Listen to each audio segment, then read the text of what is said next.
Baik, selamat pagi semuanya. Hari ini kita kuliah lanjutan aspek hukum dan pembangunan ya. Kita melanjutkan dari hasil perkuliahan minggu lalu, yaitu adalah tentang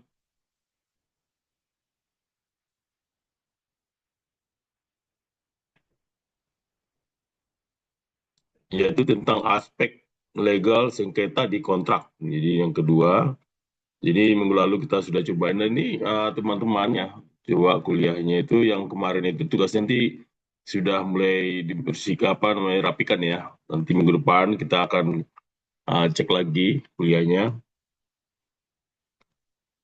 Nah, pada tahap prakontrak ini maupun persiapan ini ada klarifikasi kontraknya itu apa itu? Jadi dalam dalam masa apa konstruksi dalam tahap prakontrak, kegiatan-kegiatan apa yang perlu dilakukan di sini? Itu adalah kegiatan prakunci kontrak yang harus dilakukan apa? Contohnya adalah yaitu adalah adanya review kontrak secara menyeluruh, termasuk terminologi, jurisdiksi, dan governing law. Juga dispute resolution clause, termasuk negosiasi, mediasi, arbitrase. Dan juga definisi-definisi, termasuk scope of work, type of work, completion, dan juga variation. Jadi, memang pada saat pelaksanaan kontrak ini pasti ada dispute ya. Dan di sini tentu ada klarifikasi lingkup pekerjaan termasuk scope, yaitu lakukan workshop teknis antara owner, kontraktor, konsultan untuk memastikan tidak ada asumsi tersembunyi atau ambigu. Nah, jadi memang kalau pada saat di kontrak itu ya kalian harus bisa pelajari isi kontrak itu apakah ada indikasi dispute enggak gitu ya. Nah, sebagai kontraktor juga harus bisa melihat. Nah, sebagai owner juga bisa melihat dan juga sebagai konsultan. Nah, di sini kalau terjadi ambigu itu harus segera diselesaikan atau dijelaskan lebih dalam supaya tidak terjadi nanti ada ambigu atau ambigu itu adalah sesuatu hal yang tidak jelas gitu ya. Nah, juga harus kita lakukan kegiatan lainnya itu adalah identifikasi kondisi lapangan dan risiko awal. Nah, ini memang pada saat di masa kontrak itu ada namanya pengadaan itu ada namanya unleasing. Nah, di sini tugasnya kontraktor atau penyedia jasa melakukan melihat kondisi lapangan. Jadi termasuk kondisi geoteknik, lingkungan, regulasi lokal, nasional yang dapat mempengaruhi kontrak. Jadi kalau umpamanya di dalam kontrak itu harus melihat lokasinya, apakah lokasinya itu akan ada sengketa nggak terhadap lahannya sendiri. Nah, ini harus dicek lebih dalam gitu ya. Kalau tidak ada baru bisa. Tapi kalau umpamanya itu juga harus dipertanyakan gitu ya, supaya nanti tidak tidak terjadi di kemudian hari ada sengketa gitu ya. Dan ini juga harus ada dilakukan namanya alokasi risiko yang jelas. Nah, siapa yang menanggung kondisi tak terduga ini? Apa mekanisme klaim tambahan dan waktu perpanjangan atau kalau terjadi extension of time. Nah, kalau ada terjadi perpanjangan waktu, nanti siapa yang harus menanggung gitu ya. Dan ini harus dijelaskan para penyedia jasa atau uh, atau pemilik ya. Dan itu harus jelas supaya tidak nanti kemudian hari ada sengketa. Kalau sengketa ini kan kemarin saya sudah jelaskan itu akan memakan banyak waktu, memakan banyak energi gitu ya. Juga adanya penentuan mekanisme perubahan gitu ya pada masa prakontrak ini. Jadi termasuk variasi dan dokumen addendum, termasuk prosedur pengajuan, persetujuan tertulis, dampak terhadap biaya maupun terhadap waktu. Kenapa ini penting gitu ya? Karena memang banyak sekali sengketa muncul karena perbedaan ekspektasi. Jadi contohnya si kontraktor itu melakukan ekspektasi demikian, sementara si owner pemilik itu pembeli jasa itu mengharap demikian, berbeda ekspektasinya, sehingga karena ekspektasi yang berbeda ini terjadi sengketa.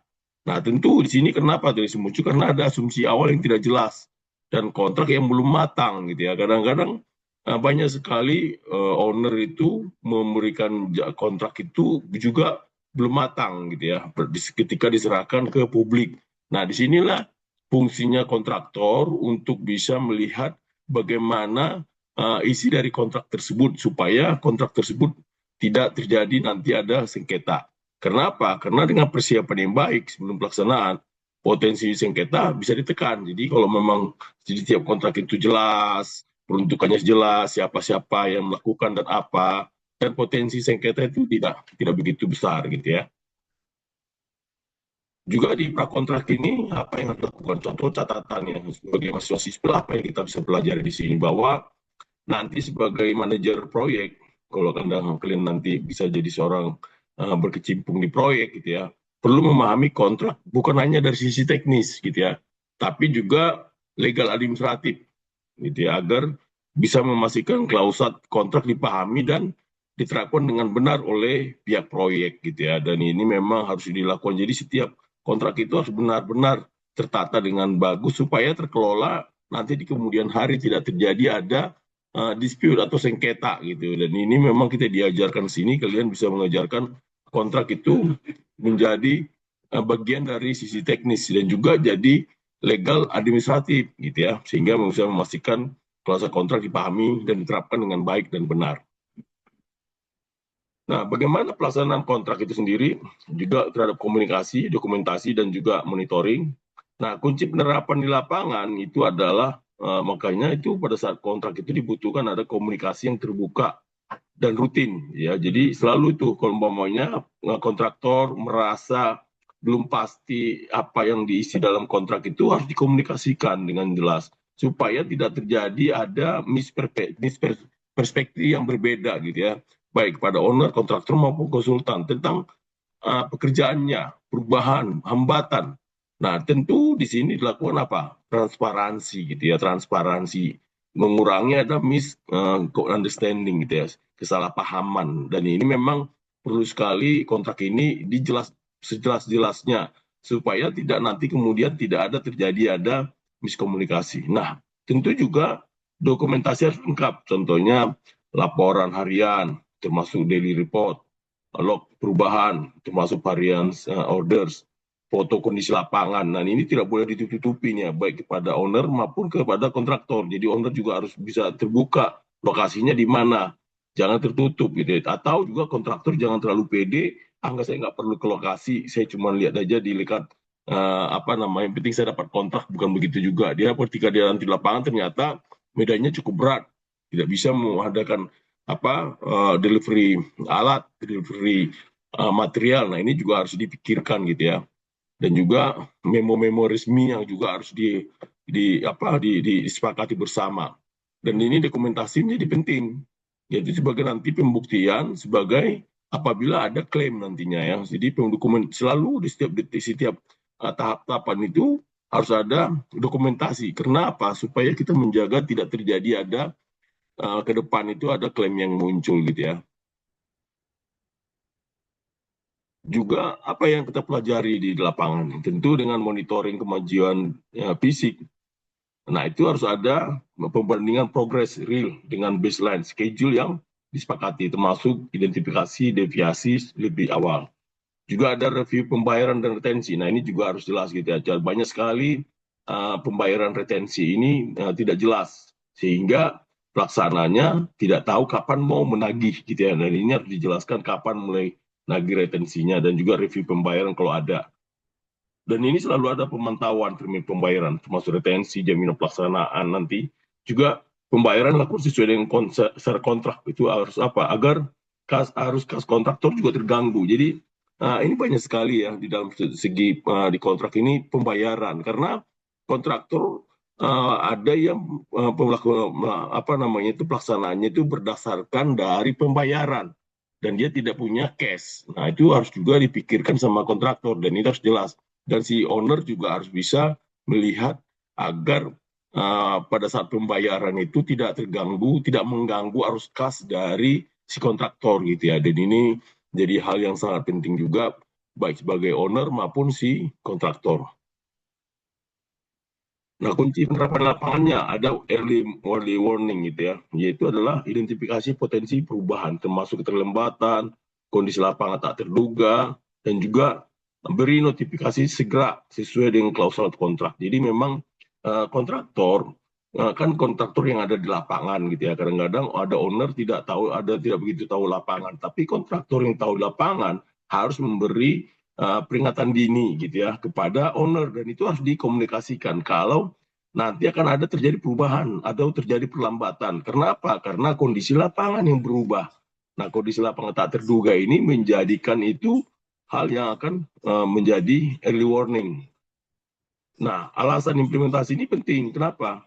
Banyak sengketa muncul karena pihak kontraktor atau owner gagal merekam perubahan gitu ya, dan juga komunikasi secara formal, sehingga ketika klaim muncul makanya dokumentasi tidak memadai, sehingga studi lapangan menunjukkan bahwa tim proyek yang melakukan monitoring rutin dan dokumentasi yang baik bisa mengalami konflik yang lebih sedikit. Nah, ini yang kita jaga gitu ya. Jadi kadang-kadang ketika kita melakukan implementasi ini menjadi harus diperhatikan, karena akan banyak sengketa yang muncul gitu ya, baik di pihak kontraktor maupun di pihak owner. Kenapa? Karena gagal merekam gitu ya perubahan-perubahan yang terjadi, dan juga merekam komunikasi. Jadi setiap komunikasi itu harus dikomunikasikan apapun dan harus ditandatangan gitu ya. Ditandatangan para pihak, karena itulah sebagai bukti konkret bahwa ke salah satu bagian itu ada kesepakatan bersama gitu ya.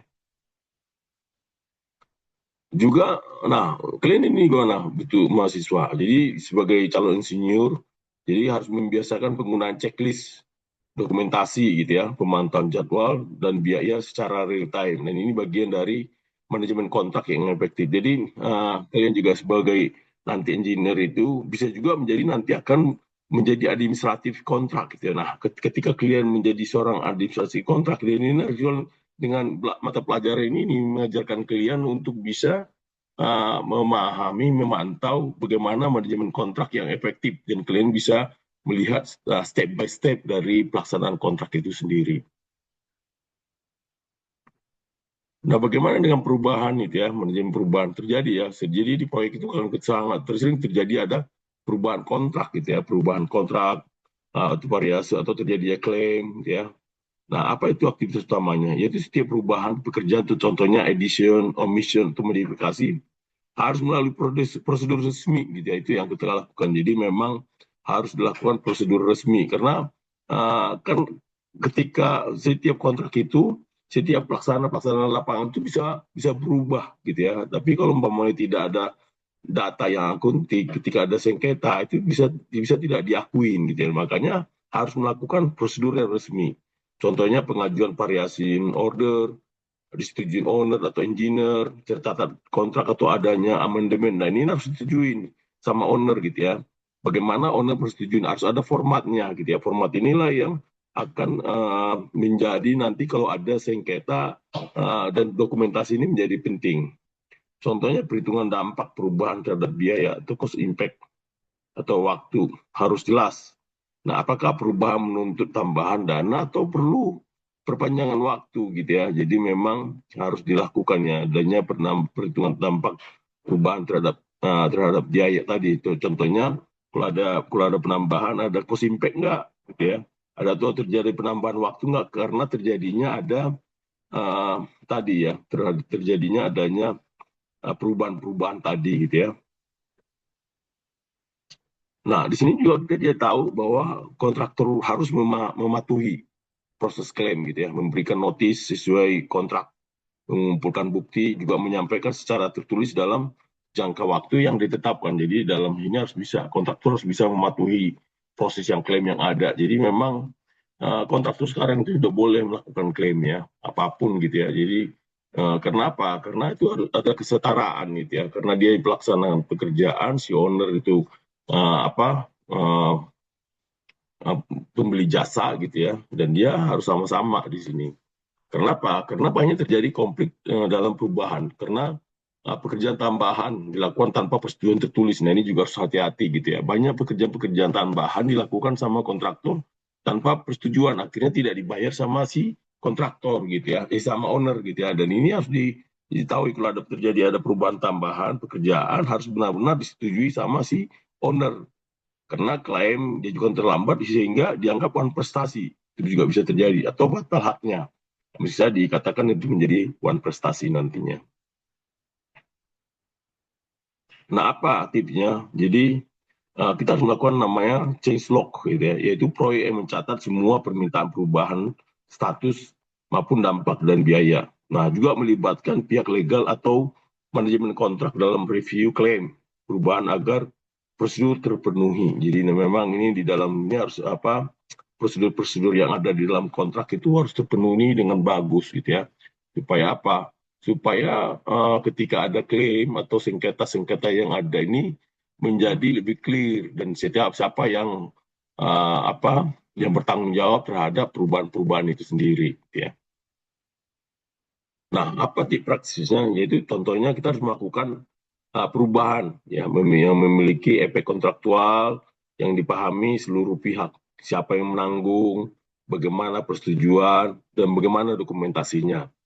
Juga relevansi bagi mahasiswa teknik sipil itu apa? Manajemen teknik saja tidak cukup. Jadi harus memahami implikasi kontraktual dari perubahan teknis di lapangan agar tidak menimbulkan sengketa. Jadi itu memang hal ini harus orang teknik itu harus tahu benar, gitu ya, memahami implikasi kontraktual. Jadi kontraktual, jadi kalian juga sebagai mahasiswa teknik sipil bisa belajar tentang kontrak. Kontrak ini kalian bisa pahami bagaimana uh, apa ya, setiap kata-kata itu menjadi bisa dipelajari sih sebenarnya, dan itu nanti by proses kalian bisa memahami kontrak yang benar gimana, dan dua ketika bisa juga penasehat, gitu ya, penasehat manajemen proyek dalam hal untuk melihat dari sisi kontraknya. Nah, bagaimana pengendalian jadwal biaya, gitu ya, kualitas sebagai alat penjagaan. Nah, area utama pengendalian drone konstruksi itu apa aja? Contohnya jadwal, gitu ya. Jadwal itu ya contohnya harus gunakan baseline, schedule yang realistis, gitu ya. Jadi antara kontraktor sama owner itu pada saat dia mengajukan master plan, itu memang harus mengajukan baseline schedule yang realistis. Jangan terlalu, wah ini saya mau kepingin cepat, tapi nggak bisa dilaksanakan. Nanti terjadi apa? Terjadi ada dispute, gitu ya. Atau owner juga bisa itu memberikan waktu jadwal yang sangat ketat, tapi si kontraktornya nggak bisa dipaksakan di lapangan. Tapi nah itu akan menjadikan apa? Menjadi dispute. Nah itu juga bisa terjadi. Nah untuk itulah kita harus lakukan namanya update secara periodik, gitu ya. Jadi harus diupdate secara periodik. Apakah pelaksanaannya ini kira-kira masih masuk akal nggak dikerjakan, ataukah gimana cara kita melakukannya supaya baseline-nya itu bisa tercapai. Juga biaya, gitu ya. Nah, gunakan sistem pembayaran progres. Jadi ini juga harus dilakukan sesuai dengan kontrak itu, sistem progresnya gimana? Ada yang 25%, 50, 75, sampai sampai 95%, lah 5% nanti ditahan sebagai retensi. Nah, retensi termin yang disepakati. Juga memantau perubahan biaya material, gitu ya. Juga harus selalu dilihat perubahan-perubahan material, juga tenaga kerja dan alokasi biaya tambahan yang ada, gitu ya. Juga implementasi dalam praktiknya itu apa? Yaitu integrasi manajemen teknis, contohnya jadwal, biaya mutu, yaitu dengan manajemen kontrak. Nah, gunakanlah sistem early warning tadi yang tadi saya sebutkan tadi ya. Jadi early warning itu gunanya adalah untuk bisa mendiskusikan bersama antara kontraktor maupun owner di dalam hal ini. Kalau umpamanya terjadi ada perubahan yang sangat ini, segera didiskusikan dan mendeteksi dia potensi keterlambatan atau ada eskalasi biaya sebelum menjadi sengketa besar, dan ini harus bersama-sama disepakati di awal. Jangan tunggu sampai nanti menjadi apa nama itu biaya yang besar, didiamkan aja ketika ketika penagihan tidak diakuin, gitu ya, tidak diakuin sama owner. Jadi dia mulai sekarang harus dia disepakati ini, gitu ya. Lebih sekarang untuk kontraktor juga udah bisa memahami secara persis bagaimana kontrak ini bisa berguna, gitu ya. Pastikan juga seluruh temuan lapangan yang berpotensi menyebabkan perubahan atau klaim dicatat dan dikelola sesuai dengan prosedur kontrak. Jadi memang ini harus dilakukan sesuai dengan prosedur kontrak yang ada.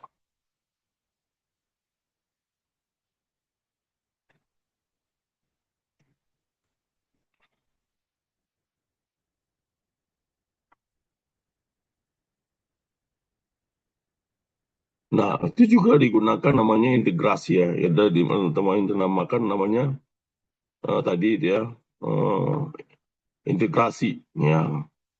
integrasi manajemen teknis termasuk jadwal, biaya, mutu dengan manajemen kontrak. Jadi di manajemen kontrak itu ketiga-tiganya ini harus masuk gitu ya. Supaya apa? Supaya nanti proyeknya itu terkendali dengan baik dan benar gitu ya. Karena kalau dia terintegrasi dengan baik antara biaya, mutu maupun jadwal itu terintegrasi dengan bagus, ketika terjadi ada dispute itu menjadikan menjadi kita bisa lebih bagus ya. Dan juga tadi gunakan sistem early warning ya dari kasih tahu tadi ya. Nah, bagaimana cara kalian ini sebagai mahasiswa? Sebagai mahasiswa itu harus bisa memahami ya, mengendalikan teknis proyek, mulai jadwal, biaya, mutu, juga bagian dari manajemen kontrak. Jadi manajemen kontrak itu bukan hanya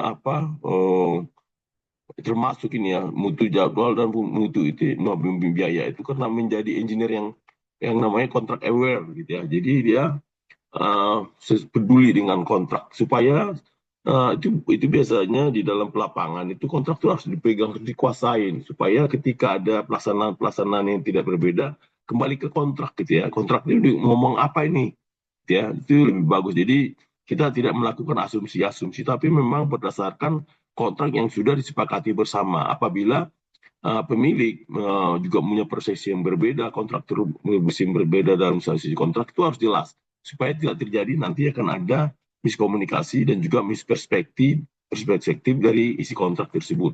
Dan inilah yang memungkinkan proyek itu berhasil atau tidaknya ya. Nah, bagaimana penerapan dispute prevention atau pencegahan sengketa di proyek? Nah, konsep dispute prevention itu adalah pendekatan untuk mencegah sengketa muncul, gitu ya. Jadi sebenarnya sengketa ini bisa dicegah, gitu ya, jangan terjadi membesar. Kalau terjadi membesar kan makan biaya yang besar dan juga makan biaya yang besar, gitu ya.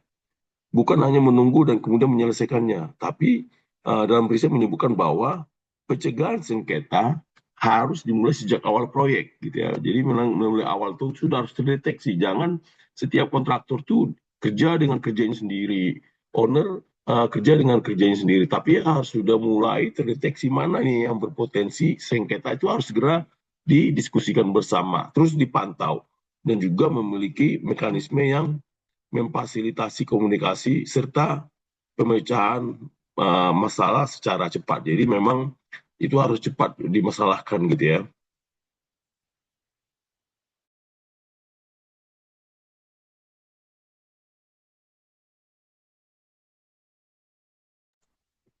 Nah ini yang harus dilakukan. Jadi ada konsep dispute prevention ini memang berfungsi sekali untuk bisa uh, mencegah terjadinya sengketa. Sebenarnya sengketa ini akan bisa terjadi kalau gitu ya, kalau si kontraktor itu bekerja dengan kerjanya sendiri. Nah, ketika ada terjadi penagihan, nah si kontraktor itu tidak dibayar. Nah, ini yang bisa menimbulkan sengketa. Padahal itu tidak perlu terjadi apabila kontraktor itu sudah dari awal membicarakan tentang masalah-masalah yang ada di lapangan ya. Nah, contohnya namanya ada standing neutral atau relationship facilitator. Nah, ini secara periodik mengevaluasi proyek, memfasilitasi komunikasi antar pihak. Jadi, antar pihak ini harus saling berkomunikasi dengan bagus. Jadi terjadi pelaksanaan di lapangan, juga ada komunikator yang ada di kantor, di office. Jadi, office juga tetap memantau ya, supaya hal-hal yang terjadi adanya sengketa itu bisa diminimir. Dan juga adanya pembentukan mekanisme resolusi cepat atau escalation ladder. Yang sejak awal siapa yang menghubungi bila ada kompetensi masalah gitu ya. Bagaimana escalate ke manajemen senior, kapan menggunakan mediasi. Nah ini harus tahu nih di dalam satu proyek itu konstruksi itu kalau ada potensi masalah harus segera didiskusikan bagaimana cara pemecahannya dan bagaimana eskalasinya akan bisa terjadi nggak eskalasi yang besar dan bagaimana tanggapan dari manajemen senior gitu ya. Manajemen senior ini juga harus bisa mengetahui kalau umpamanya itu berdampak pada hal yang sangat besar, itu bisa menjadi masalah gitu ya.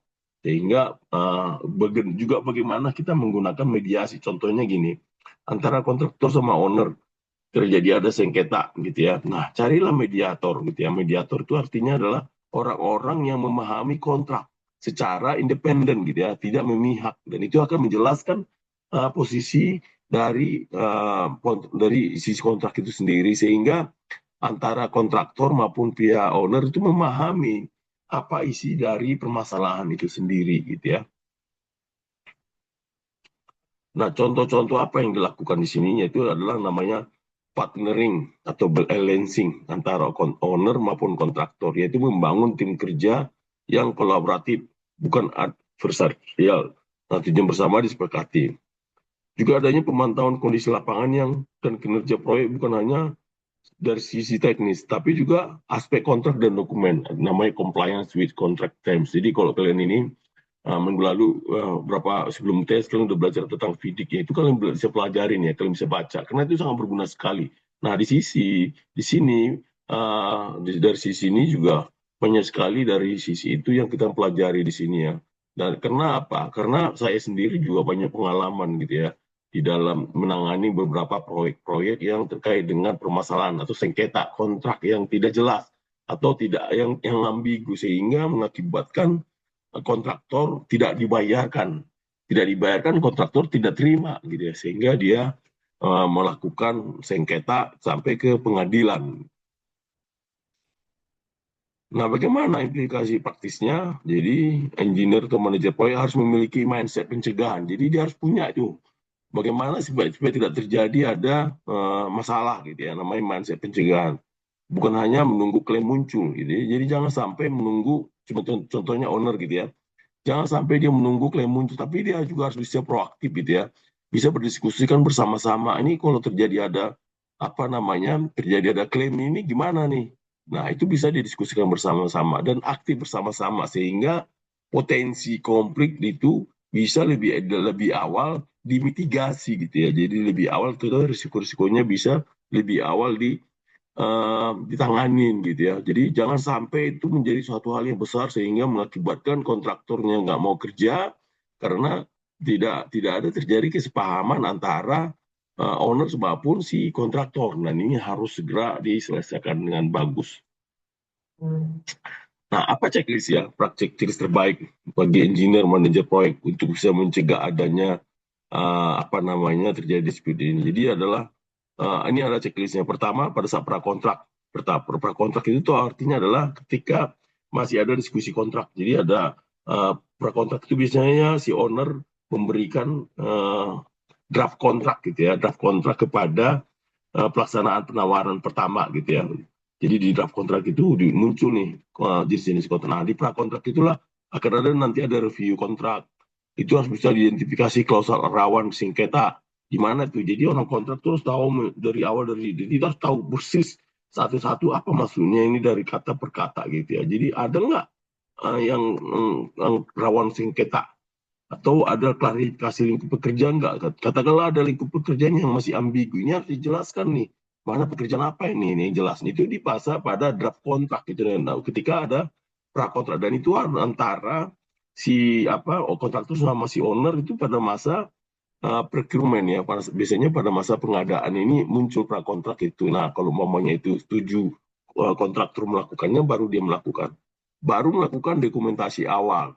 Contohnya ada baseline jadwal, baseline biaya, definisi mutu, daftar risiko kontrak. Nah, itu bagaimana ada baseline jadwalnya terhadap jadwal maupun terhadap biaya. Jadi maupun terhadap mutunya. Baru mulai lakukan kick off meeting semua pihak. Artinya bahwa ketika dimulai kick off meeting, antara pihak itu sudah setuju kontraknya dilakukan gitu ya. Antara pihak itu sudah setuju dilakukan kontraknya, di mana owner, kontraktor, konsultan, subkontraktor itu berdiskusi bersama-sama tentang klausul kontrak itu sudah disepakatin gitu ya. Baru lakukan sistem komunikasi formal gitu ya. Kalau ada menggunakan email, memo resmi, rapat berkala, atau log perubahan, dan itu adalah langkah-langkahnya. Baru melakukan monitoring secara rutin. Ya, progres fisik, ada biaya aktual dengan kontrak, mutu, perubahan kondisi. Ini adalah salah satu contoh kita untuk bisa menceklis ya tentang penggunaan dari supaya mencegah tidak terjadi ada sengketa gitu ya. Baru dilakukan notifikasi perubahan. Kalau ada notifikasi perubahan kondisi tak terduga secara secara segera atau notis sesuai kontrak. Jadi di proyek itu sering terjadi ada perubahan sesuatu hal yang tidak terduga. Contohnya desainnya di awal itu tidak ada pipa, ternyata ketika di lapangan ada pipa gas umpamanya, dan itu kan perubahan desain atau perubahan relokasi utilitas, dan itu harus bisa dilakukan gitu ya. Itu bisa terjadi gitu ya, namanya perubahan desain. Adanya variation atau klaim. Itu contohnya apa? Kita melakukan catat, hitung dampak, ajukan sesuai prosedur kontrak. Juga manajemen risiko kontrak. Nah, dilakukan manajemen risiko kontrak. Gunakan risk register kontrak. Jadi identifikasi risiko dari kontrak itu apa aja yang bisa masukkan. Dan itu kalau sudah masuk menjadi risk register kontrak dan tetapkan mitigasinya. Dan juga penyelesaian sengketa awal. Nah, kalau ada sengketa lebih awal yang saling mengetahui, itu harus diketahui. Contohnya mekanisme eskalasi, mediasi, independen fasilitator atau set netral. Dan juga melakukan evaluasi pasca proyek, ya, termasuk identifikasi lesson learned terkait kontrak dan sengketa untuk proyek selanjutnya. Jadi harus ada evaluasi pasca kontrak, itu harus dilihat apa pembelajaran. Kita lihat umpamanya tentang kontrak ya. Banyak sekali di proyek itu terjadi masalah, tapi bisa diselesaikan gitu ya. Dan kenapa? Karena kesalahan keterbukaan gitu ya antara para pihak, dan itu menjadi lesson learned supaya nanti akan ada pembelajaran di kemudian apabila ada proyek lainnya yang serupa atau yang memiliki sejenis gitu ya. Nah, apa manfaat checklist ini? Itu menjadi membantu engineer atau manajer proyek menjalankan tugas teknis sambil memastikan kondisi kontrak legal terpenuhi, sehingga potensi sengketa dapat diminimalkan.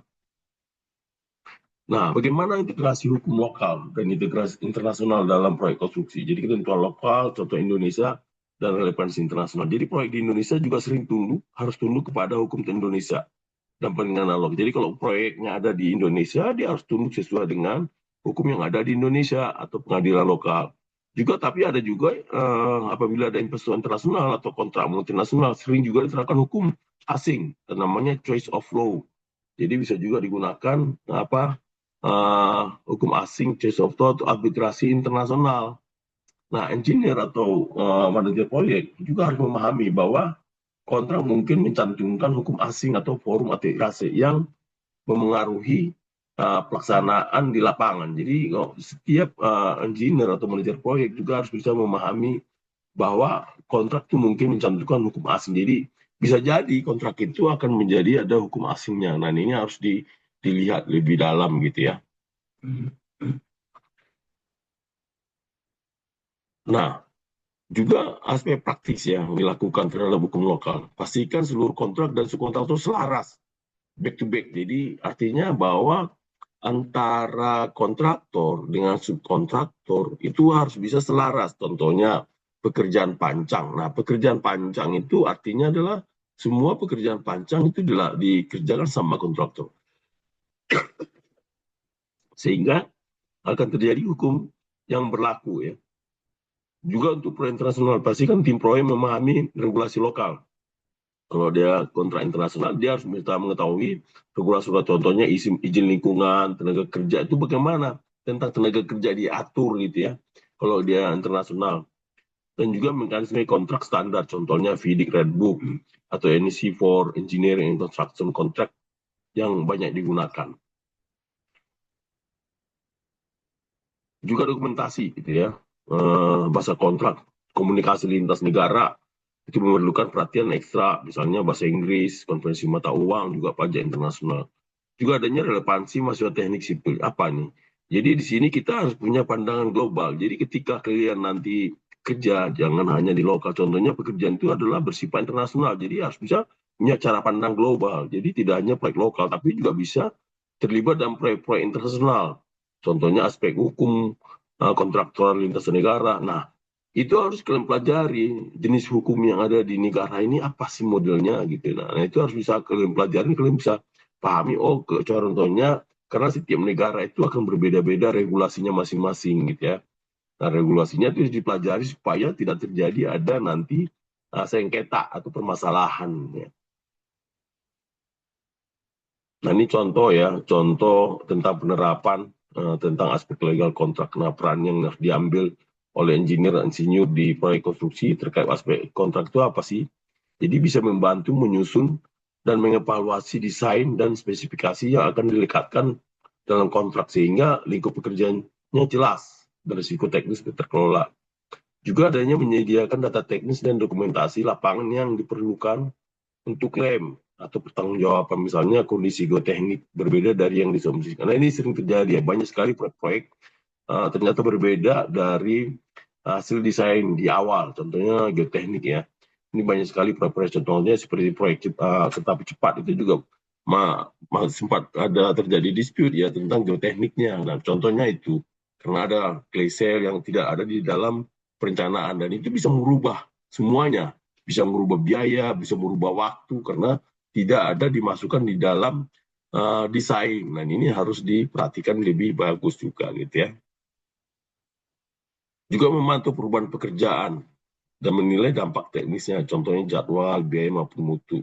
Dan juga memberi input kepada kontraktor atau owner mengenai implikasi kontrak. Juga menjadi titik komunikasi antara aspek teknis dan legal. Juga menjembatani antara tim teknis dan tim kontrak, Bu. Jadi harus ada gitu ya, maupun tim teknis maupun tim kontrak itu harus selaras gitu ya. Jadi jangan, supaya apa? Supaya nanti si kontrak itu bisa memahami apa klausal untuk bisa memenuhi isi dari perencanaan itu sendiri. Karena akan sesuaikan dengan kondisi lapangan. Kondisi lapangan itu adalah orang teknis yang tahu. Nah, kontrak itu bisa memayungi dari kondisi lapangan yang ada. Itu maksudnya demikian gitu ya. Nah, kenapa penting? Karena memang engineer memahami aspek kontrak yang memiliki nilai tambah. Mereka dapat mengantisipasi potensi sengketa secara tahap teknis dan membantu mitigasi. Nah, bagaimana kalau kalian sebagai insinyur, calon insinyur nanti? Nah, ini harus tentu membaca sebuah kontrak standar, contohnya FIDIC. Nah, kalian bisa belajar bagaimana kontrak yang itu ada. Kontrak FIDIC itu apa? Kontrak nasional itu bagaimana sih modelnya? Nah, kalian harus pelajari. Dan juga mengidentifikasi klausal yang terkait peran teknis engineer di lapangan. Lalu didiskusikan bagaimana engineer bisa memastikan klausal tersebut tidak memicu sengketa. Jadi nanti tugas kalian yang kalian melakukan itu kalian sudah belajar sisi kontraknya. Kalian lihat sisi kontraknya nanti kontraknya gimana. Nah, ini kalian buka jadi sisi kontraknya itu yang kalian bisa dibedah gitu ya. Dari sisi kontraknya terjadi nggak dispute atau akan apa. Nah, ini yang kalian nanti masukkan di dalam tugas kalian itu ya.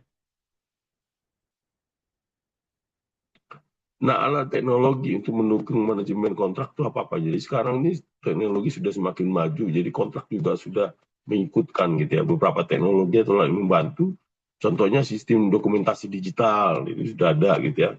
Manajemen proyek, yaitu menyimpan log perubahan, dokumen kontrak, foto lapangan, dan audit trail. Jadi memang sekarang sudah memiliki namanya PMIS, Project Management Information System, itu juga dokumen-dokumen kontrak itu dimasukkan ke dalam itu. Jadi apa-apa yang ada dimasukkan ke dalam sistem. Jadi ketika itu muncul nanti ada permasalahan itu dalam sistem itu bisa ditarik gitu ya dokumen-dokumen lainnya, foto-foto, hal-hal yang lain. Jadi itu menjadi bagian-bagian yang harus dilakukan. Itu juga monitoring real time, progres fisik dan biaya, yaitu memungkinkan deteksi deviasi lebih awal dan juga tindakan segera.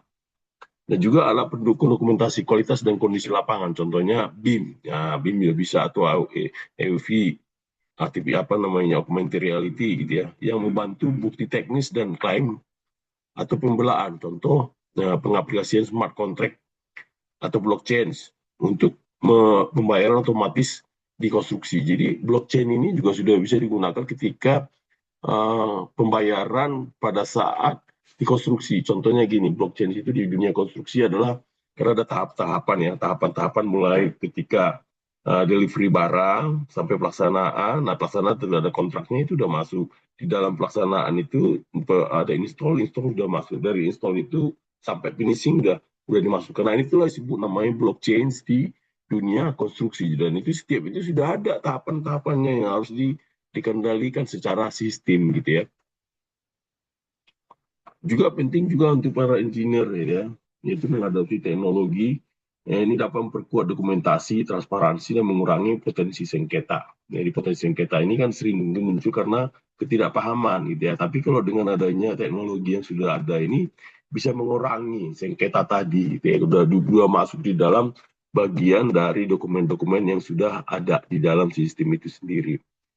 Nah, sebaiknya apa yang harus kita lakukan? Itu harus bukan hanya aspek teknis dan legal, tapi juga teknologi manajemen kontrak. Nah, ini kalian ini bisa memperdalam kalian. Kalau kalian mau gitu ya, nanti bisa memperdalam namanya manajemen kontrak. Ini juga banyak kalau sekali orang sipil terjun di dalam manajemen kontrak gitu ya. Jadi dia karena apa? Karena itu sangat sangat apa? Sangat membantu sekali ketika penyelesaian sengketa yang ada gitu ya. Dan ini adalah menjadi kompetensi ya, di pasar konstruksi modern. Jadi kalian juga bisa kan sering itu ya di apa di dalam satu permintaan pekerjaan ada dibutuhkan administrasi kontrak gitu ya. Nah itu kalian bisa bisa masuk ke situ karena kalian sudah belajar tentang aspek hukum kontrak ini. Jadi kalian sudah belajar cara untuk menangani kontrak dan kalian bisa dari tugas-tugas yang saya kasihkan itu untuk untuk bisa mengajari kalian bagaimana menangani kontrak. Kalian kan beberapa kasus-kasus yang kalian lakukan itu, nah bagaimana kontraknya nanti. Nah, kalian harus pelajarin kontraknya dan apa, kalian harus bisa analisis ya, dari sisi kontraknya. Apakah ada terjadi uh, seperti contoh gitu ya, yang kalian punya contoh proyek apa namanya, uh, yang kalian punya itu Hambalang contoh. Nah itu dari sisi kontrak ada nggak tuh? Nah itu kan pelajarin dari sisi Hambalang tuh kontraknya dari sisi Hambalang gimana ya. Nah apa yang kita bisa pelajari hari ini gitu ya. Jadi yang perlu pelajari adalah, nah kalian dari sini kita udah belajar namanya persiapan kontrak yang matang.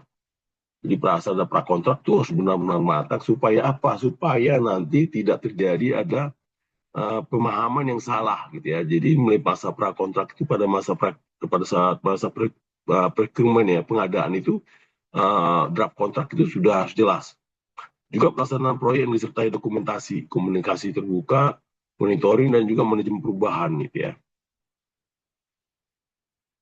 Dan juga di sini kita diajari bagaimana engineer atau manajer proyek memiliki peran kunci gitu ya. Jadi sebagai seorang engineer maupun manajer proyek itu memiliki kunci dalam menghubungkan aspek teknis dengan aspek kontrak hukum. Jadi aspek teknis itu kan harus bersama gitu ya. Contohnya pelaksanaan pekerjaan A ternyata di lapangan dilakukan pekerjaan B gitu ya. Nah itu bagaimana tidak sinkron.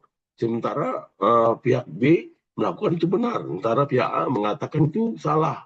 Nah ini menjadi sengketa. Nah itu harus dimasukkan di dalam bentuk jenis kontrak hukum. Jadi supaya sama-sama pihak itu punya persepsi yang berbeda gitu. Itu maksudnya di sini. Juga adanya pendekatan pencegahan sengketa itu di spiral prevention dan teknologi manajemen kontrak semakin penting ya. Jadi manajemen teknologi, manajemen kontrak itu juga sekarang jadi semakin penting gitu ya. Untuk proyek konstruksi kompleks dan global. Bayangkan kalau proyeknya itu sangat kompleks, nah, bagaimana cara setiap bagian-bagian kontrak ini harus diselesaikan supaya banyak sekali jenis-jenis kontrak yang harus dilakukan. Dan ini menjadi bagian dari sisi kontrak itu sendiri.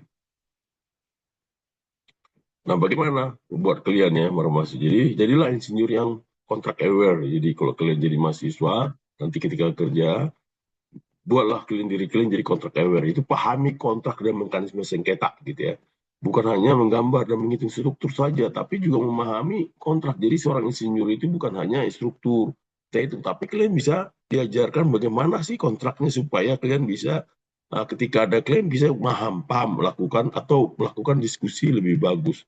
Nah, latihlah diri kalian untuk melihat proyek secara holistik. Jadi bukan hanya satu teknis saja, tapi juga kontrak, hukum, manajemen perubahan itu kalian harus mengetahui secara holistik bagaimana proyek itu dilakukan. Jadi proyek itu dilakukan di sini kalian diajarkan dari tugas-tugas kalian itu, coba kalian melihat dari sisi holistiknya. Teknisnya gimana, kontraknya apa, dan hukumnya apa, dan kalau terjadi ada manajemen perubahan, apa yang harus dilakukan gitu ya. Nah, tantangan masa depan itu apa dalam kontrak? Nah, adanya tentu ada manajemen tren ya, tantangan yang perlu diantisipasi. Contohnya digitalisasi gitu ya, digitalisasi kontrak. Nah, digitalisasi kontrak ini sudah banyak juga ini, termasuk manajemen kontrak yaitu penggunaan smart contract, ada blockchain, ada BIM ya. ada teknologi digital kontrak. Nah, hal ini dapat mempercepat administrasi, tapi juga menimbulkan tantangan baru seperti cyber risk dan perubahan regulasi. Dan juga adanya proyek lintas negara atau internasionalisasi, yaitu meningkatnya proyek yang melibatkan banyak negara, sehingga hukum yang berlaku, forum agresi, standar kontrak maupun menjadi kompleks. Jadi di sini BIM yang kalian pelajari itu jadi bagian kontrak gitu sekarang ya. Jadi supaya apa? Supaya ketika mulai BIM 3D, 4D, 5D sampai itu untuk kontraktor ya, untuk owner bisa 6D, 7D sampai 8D gitu ya. 8D itu adalah masalah safety juga bisa udah mulai dilakukan. Nah, training juga itu bisa juga dengan PPP ya, Public Partnership itu ya. Jadi kontrak PPP ini sering panjang dan kompleks, yaitu risiko berubah lebih besar dan pihak yang terlihat bisa lebih banyak. Jadi kalau dengan adanya kontrak PPP itu membangun perusahaan menjadi kontrak menjadi kompleks itu karena ada keterlibatan pihak lain. Nah, itu bisa menarik sekali ya. Dan juga ada perubahan lingkungan, tenaga kerja, keselamatan makin ketat sehingga sehingga kontrak harus mengakomodasi risiko. Juga pendekatan preventif sengketa gitu ya, dispute prevention itu juga semakin penting gitu ya. Jadi kalau umpamanya proyek itu sudah harus punya digitalisasi dan menunjukkan metode-metode seperti partnering, neutral evaluation, dispute gitu ya, review boards yang efektif sehingga mencegah eskalasi sengketa. Nah, apa dari pelajaran ini kita bisa lakukan adalah kontrak konstruksi adalah merupakan instrumen legal utama dalam proyek, yaitu mengatur hak dan kewajiban para pihak. Juga sengketa kontrak muncul ketika ada pelanggaran, gitu ya. Jadi sengketa kontrak itu bisa muncul ketika ada pelanggaran, si kontraktor melakukan pelanggaran tidak sesuai dengan desain yang sudah ditentukan, itu juga pelanggaran, gitu ya.